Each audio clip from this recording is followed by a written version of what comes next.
त्यांचं पेन असेल, त्यांचे कागद असतील, हे काटकोनात असायचे. आणि हे मी का सांगतोय आवर्जून, कारण ही सवय शिवसेना प्रमुखांना सुद्धा होती. आणि त्यांच्याबद्दल म्हणजे शिवसेना प्रमुखांबद्दल प्रमोद नवलकर जे बोलले होते ते मला या निमित्ताने आठवतं की माणूस कसा शिस्तीचा असतो.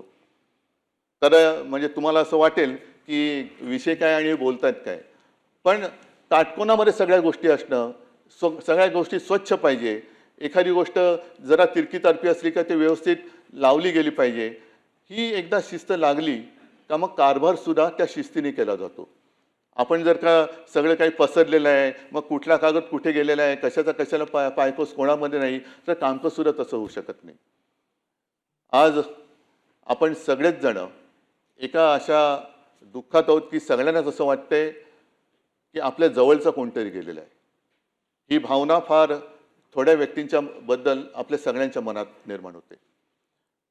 मी तर माझा एक चांगला मित्र गमावला हे तर माझं दुःख आहेच, पण त्याचबरोबरीने महाराष्ट्राने एक उमदं नेतृत्व गमावलंय, हे महाराष्ट्राचं फार मोठं नुकसान आहे.